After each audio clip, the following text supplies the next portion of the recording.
Welcome to Gotta Run. This is Will Sanchez. Thank you for tuning in. I have a very special guest today. Her name is Stephanie Pennington.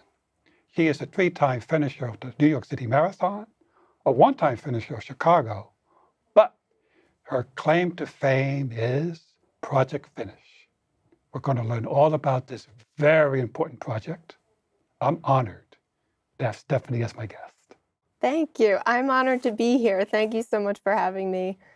Well, let's get right into Project Finish. Last year, I was scanning through the New York Times, and they had this beautiful video where the final finishes of the New York City Marathon were being highlighted. Yes. And there you were, giving a little speech and enthusing the runners across. And we call ourselves Project Finish. We start about 7:45 p.m. and we go until the very last finisher crosses the finish line. So tell us, how did you start Project Finish? Sure. So my first year running the New York City Marathon was in 2015. And after I finished my marathon, my husband, my family, and I went out to eat. And then after that, I said to my husband, why don't we go check out the park? Let's just go back there and see what's going on. I was completely obsessed with everything about the New York City Marathon that year, as it being my first year in training and seeing all the signs pop up everywhere. So we went back to the park and noticed that people were still coming in, still finishing. So then we just decided to stay. And we got to witness a few people coming in.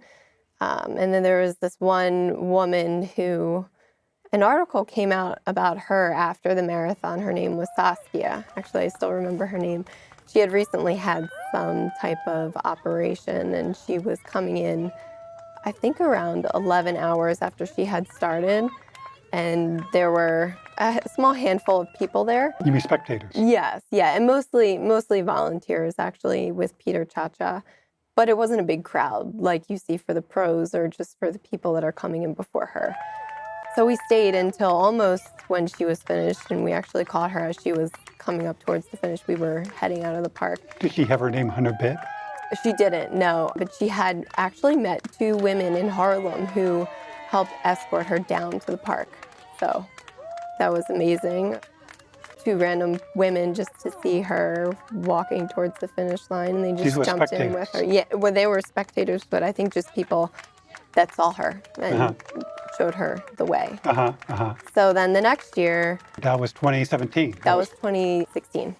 So 2015 was the first year you did... My first one. And that inspired you to start Project Finish. Yeah, it didn't officially have a name, but we had gone back. I used the New York Roadrunners virtual training program to train for the marathons, actually all of the marathons that I've done. And so I reached out to a few people on there, and a few people came out. And then the next year, which was last year, 2017, there was a bigger push for it, because I think, some people had heard a little bit more about it. So we started a Facebook page, and we started our hashtag Project Finish, and it started circulating and picked up a lot of momentum, especially towards the last week of training. So just as everyone's finishing their training and they're tapering off, and everyone's going crazy, they're not really sure, they're trusting their training, they're starting to worry about how many miles they had put in. Everyone's communicating a lot more over social media about everyone's individual training plans, and people were able to come across it and share the page, and share the event. So. And the New York Times showed up. Did they contact you before? Was that a surprise? Well, it was a surprise for me because I wasn't expecting anything like that to happen. It was actually the Friday before the marathon on Sunday. I had heard from the New York Times, and they said, okay, we're going to show up and we're going to stay the whole night. I was so excited. I couldn't believe it. So I had told everyone on the Facebook page that the New York Times are going to come, and I think that also helped people. I saw it. I was just blown away. I was blown away. I couldn't believe it. My name is Stephanie Pennington. I ran my first New York City Marathon in 2015. Kept coming back out to the finish line every year since. And we call ourselves Project Finish. We start about 7:45 p.m. and we go until the very last finisher crosses the finish line. Her first time. Oh, first time, her first time. they're just so happy to be here, and to know that there's a group here to love them and to support them just means the world to them. And actually, it means the world to us too. It was a big celebration for them. It was And I guess unbelievable. they themselves, the runners themselves, were probably surprised with all this attention. They probably felt like superheroes. Yes, there was one woman who said that exact same thing when typically when people come in towards the end of the race, there's not as many people showing up. So I think that it really made her night just to see a lot of people there to support her. So I think in total we had about over 100 people show up. So I'm expecting it to be bigger this year, Yeah. bigger and better.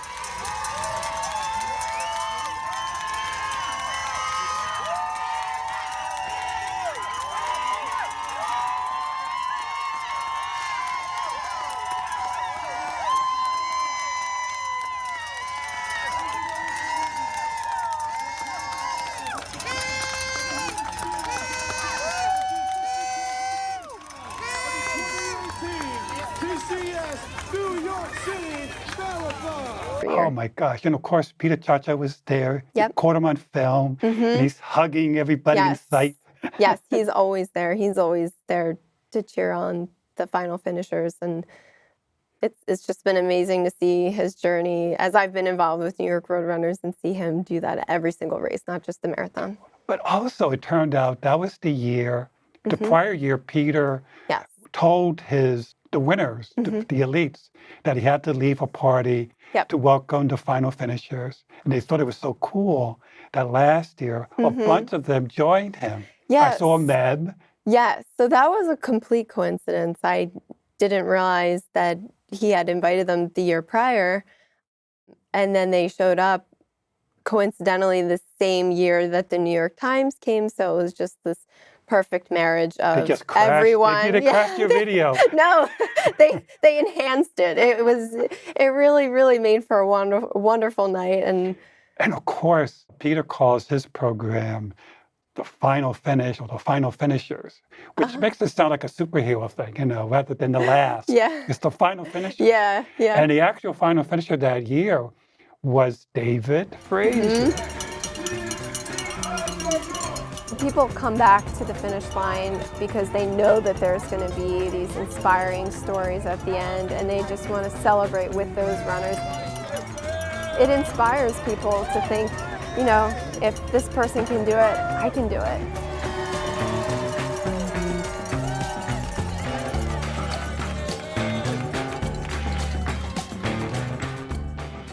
He smiles at the end because his medal was given by the wheelchair champion, Tatiana McFadden, I believe. Yep. And Yeah. of course, his crew has been there. I guess he was there for about 16 hours or so. His Yeah. crew was just delighted. Yeah. It was amazing to watch. And of course, you're going to do it again this year. Of course, yes. So it's been ramping up, and right now we have over 120, I want to say 20-ish people confirmed on the Facebook event to show up. Over 200 people have clicked interested, and it's been shared about 40 times. So it's picking up some momentum, I think, throughout the weekend. It'll have a little bit more. There's also a special one Very. for Peter Chacha. His final marathon Yes. as the race director Yes, for the marathon. exactly. So we all know that, and we're all super excited to be there to celebrate with him. He has nicknamed us the Night Owls. The Night Owls. Yeah. All right. So, Well, hopefully Roadrunners will have a crew of their own there to capture. oh, definitely. They always have a ton of volunteers there, so it'll be good to, Video and capture the last. Probably. I would hope so. Let's Yeah. hope so. I think that'd be great. Well, pick up the phone and let Peter, I'm counting on you for some video coverage. Yeah. I think there'll probably be something there, Okay. especially for him this year. It's Okay. very special. Okay. Well, Stephanie, let's go back to the beginning. Okay. Tell us where you were born and something about your growing up years. Sure. So I was born in Philadelphia and raised right outside of Philadelphia. So very familiar with cities. And then later on, when my husband and I moved here, it was just very cool to be back in a city. But I studied fashion design in school, and I work as a fashion technical designer. Cool. So Do you learn fashion design in Philadelphia? Yes, I went to Philadelphia University, which is now Thomas Jefferson University. great. Thomas Jefferson University and Philadelphia University merged. So now Oh, they're I see. Jefferson University. Okay. Yes. And you studied fashion. Yes, I studied fashion design, which is very different from running. But yes, I studied fashion design and I work as a technical designer. And what that is somebody who designs or basically engineers how clothing fits a body. Oh, hello, that's a cool. I didn't know there was a job like that. I thought. Yeah, it's becoming a little bit more popular now because all the pattern making is being moved overseas, and pattern makers are becoming replaced by a career called technical design. So we have experience in pattern making. Those are the old paper patterns from Exactly. McCall's, Vogue, Simplicity. Similar. But believe it or not, my very, very, very first job was in the paper pattern business. Really? How about that? So we have something else in common besides running. Yeah. In school, were you athletically involved? I wasn't on any specific sports teams in college. In high school, I bounced around from tennis to winter track and lacrosse. But I really didn't start running like I do now until I moved to New York City. And I was commuting to my job, but believe it or not, I felt like I was getting winded by going up and down the subway steps and having a little bit of experience in running because my older sister, who had run a couple marathons, I picked it up and I thought, okay, let me just see if this is for me. Let me try it out. And before you knew it, I wasn't walking up and down the subway steps out of breath anymore, so it was obviously working. And then I found New York Road Runners and now call them part of my home when I come back to visit the city. Okay. I think you were telling me before the program that 2013 is inspired even further. Yes. So 2013, my husband and I were watching it in our old neighborhood in Long Island City, Astoria. So we had walked from our apartment and, I was completely in awe of the runners. And I thought to myself, oh no, that's not for me. That's great. I'm so glad it's for them. It's so inspiring. And I love to see people have a goal and chase it and achieve it for sure. But I couldn't do it. It's so cold and it's so long and it's hilly and there's bridges and I couldn't imagine ever doing it myself. So the negative side of your brain was winning that day. Oh, it's not for you. Exactly. So the seed was definitely planted in that moment because then the next year, 2014, I qualified with New York Road Runners 9+1 program, where you run 9 of their qualifying races and then you volunteer for one. And that gets you eligible or guaranteed entry into for 2015 the following. This time. Exactly. Ah. Yes. So I had worked a year in advance to. Okay. And you said you trained by doing the virtual program. Yes, New York Road Runners virtual. So you didn't train with a team. You just followed the program and just went out. Well, it's great because you put in all of your information, very detailed information, and they come up with a plan for you, and it generates this amazing program. And with that, it is pretty much like a team. There's a Facebook page where everyone's communicating about their different runs that they have. And then they also host some long training runs over the summer where we do meet up and connect, put a face to a name and can meet each other. So it's been really cool. That's important. So you got to meet some of the Road Runners trainers. Yes. Yeah. The first year I ran it, I had a specific coach. His name was John Honorkamp, and he was a great coach, and he really helped me get to the start line. I think he started that virtual. I think it's his program that he put in. Yeah, he was one of the coaches that first I think was working on it. Yes, so. He's well known and well respected in the New York area. Definitely. Oh wow! So good to know that's a working program. That's still in operation. And you followed it again for this year. Yes, this year and every single marathon. Most races that I do that are either a half marathon or a marathon, I use the program. It doesn't have to be for a New York Road Runners race. They can cater to any race that you're doing. So it takes into account the actual marathon because some marathons are more hillier, some are flat. Exactly. So he knows the terrain. Yes. So cool. So they have all that information in computers. Yeah, definitally. Yeah, it's positive great. aspect of using computers. Oh yeah, for sure. Well, let's go back. I'm interested in this your career as a fashion. So what you're wearing now, do you keep an eye for yourself on your appearance? Because the coloring is so perfect for you. Thank you. This is actually a vest that I had worked on years ago. at Michael Kors, and it's one of my favorite vests. And so I thought, well, it's a perfect day to wear it because I'm talking about something I love and wearing something Oh, so you that I say love and you made. designed this vest? I designed the technical side of it, so all of the You mean the numbers, yes. fabric? So what's the technical side? What So does the that mean? technical side, so what a technical designer does is when a designer creates a sketch, it's the technical designer's job to make that sketch come to life. So basically all the numbers behind all of the measurements that are being put together. Oh, okay. So when we you also conduct fittings on live models, and that's how the production pattern is So it's created. no accident when you put your arm in that sleeve, it works. Yes, that is not an accident. And if this, I wonder how they do that. Every time I put that jacket Yeah. on, that's, it's the right shoulder length and so forth and so on. yes. Oh, yes. right. So what do you currently work now? So I currently work at QVC. I've heard of QVC in terms of Yep. the TV program where I think people go on and they have wares and people, call on the phones well, how does that work, the TV program? Because I haven't seen it in a few years. Yeah, so that's exactly it. So now there's a very strong online presence, and also you can still call in and place your order. They have pretty much anything and everything, and they have a very big design department. Oh my God! If I recall, because there are always little stories about some person, a woman, could be a guy, that designs something, and they become, extremely wealthy through QVC. It's possible that somebody designs something and they just sell out. Yes, there's a lot of designers that do sell and design for QVC, and then we also have our own internal design team as well. Okay. So Okay. So you're the technical side of things. So, so is that what you do as QVC as well as you did with Michael Kors? Yes. Yes.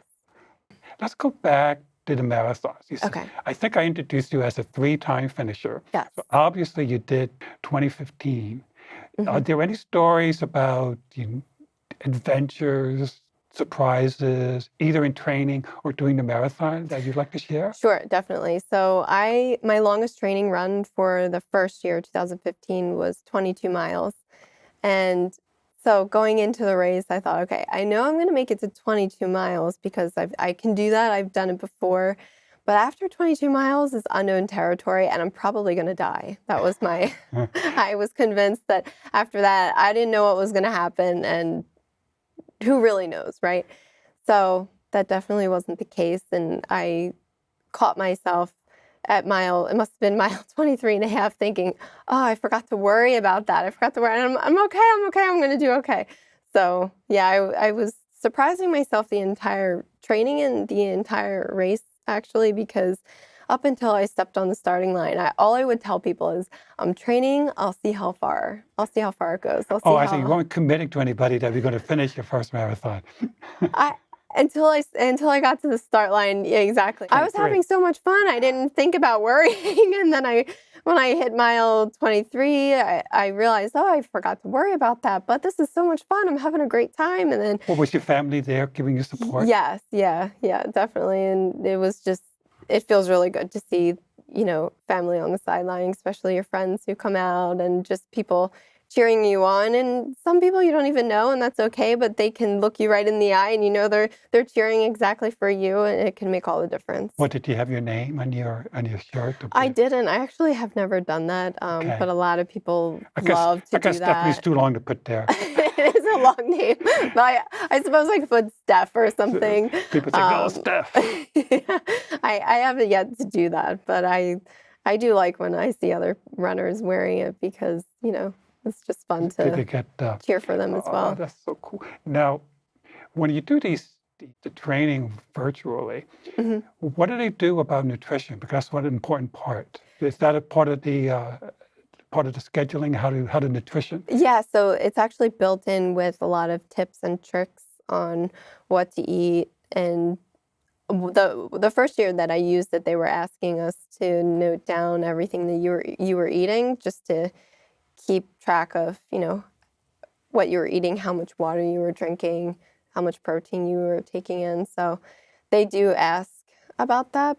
There's no nutrition specific coach that's coming alongside, but they can give really, really great advice, just about what to take in and when, and especially fueling during races. One of the reasons why I was nervous to even start to train was because I would black out and almost like pass out after a half marathon. And it was apparently because my gels didn't have high enough sodium content for my body. So actually Coach John Honor Camp we had gone back and forth about this, and I had told him my concern about, running long distance because I don't feel well after, and I lose my vision. And he was the one who suggested that I look into the different amounts of sodium and that maybe that could be it.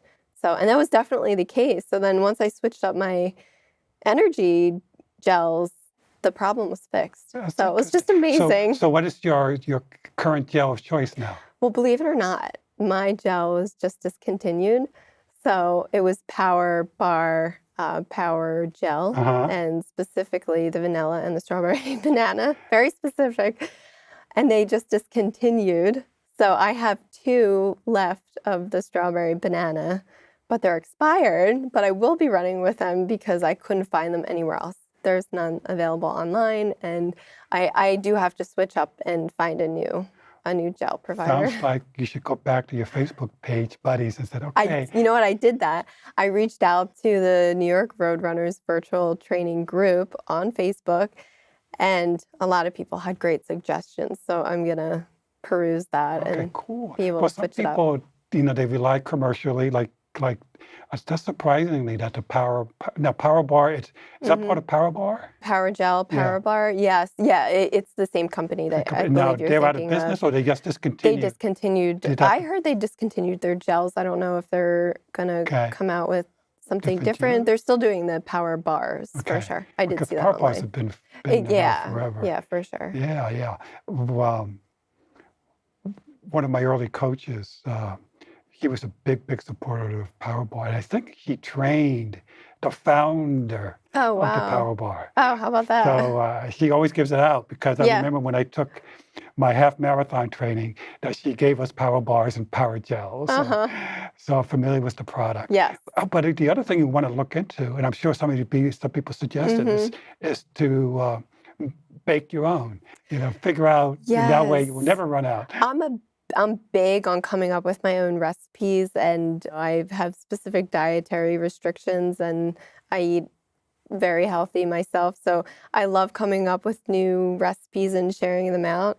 So that's something that I am totally interested in, but it definitely has to be a liquid for me. So we'll see what I can cook up in the kitchen, or maybe if there's another brand that I can look into. Well, the good news is that you figured out your nutritional needs through this virtual programming, but there was an actual human being that you could talk to and give you advice, which is very, very important. Any other challenges? You solved the nutrition problem. Or any other challenges that came up and that I conquered that too? Yeah, I would say the biggest challenge was just believing that I could do it. And I think that a lot of runners have to overcome that as well, which is why Project Finish is so near and dear to all of our hearts, because we were at that place once where, you think, okay, I'm going to do it. I'm going to go for it and we'll see how it goes. Or some people just, until they cross that finish line, they're in disbelief of how it's actually going to go. So believing in myself that I can do it was a big part. So running helped, besides being physically fit and being wiser nutritionally, it helped in your self-esteem and the way you look at the world. I completely would say that a lot of runners can agree with that. And, it helps in so many different areas of your life as well. Confidence, self-esteem, learning how to wake up in the morning on time. And now I'm a morning person. I get up at 5 a.m., whether I'm up working on something else, working on a project I'm working on, or going for a run. It's just become a part of me just to wake up that early. It's part of your lifestyle. Exactly. That's excellent. Well, on that note, running, lifestyle, thank you so much for coming in. You're welcome. Thank you so much for having me, Will. It's been a pleasure. And super good luck. Thank you so Sunday. much. Thank you so much. Great to be here. Thank you for having me.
people that are crossing the finish line between 8 and 10 hours just look amazing. Thank you so much. I did it to prove it. It's redemption. This is my third try. In a lot of cases, they've met people on the way and they've built these friendships along the course. And I kind of wanted to give up, but then I said no. And I met some other people that were walking too. And then we kept pushing each other. My name is Stephanie Pennington. I ran my first New York City Marathon in 2015. Kept coming back out to the finish line every year since. And we call ourselves Project Finish. We start about 7:45 p.m. and we go until the very last finisher crosses the finish line. Her first time. Oh, first time. They're just so happy to be here, and to know that there's a group here to love them and to support them just means the world to them. And actually it means the world to us too. Usually when you come in as late as we do and you're last or close to last, there's no one. Sometimes there isn't even a finish line.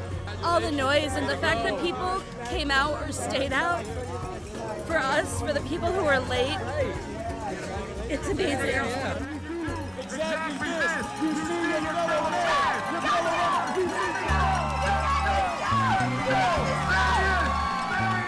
Finishing is the most important feature of participating in the race. Supporting people's spirit to finish this race, I think, is important. So at 7:30 p.m. the clock is officially stopped, and any runners after that are still allowed to finish until the very last runner, which is unique because not all races do that. The marathon is 26.2 miles. There's not a time limit on it. So I'm here, I'm done, I got my medal. That's all you can ask for. The average New York City marathoner finishes in about 4 hours and 35 minutes. The average time that a finisher will complete the New York City Marathon after 7:30 p.m. is probably around 8 to 10 hours. So there's quite a difference. People come back to the finish line because they know that there's going to be these inspiring stories at the end, and they just want to celebrate with those runners. It inspires people to think, if this person can do it, I can do it.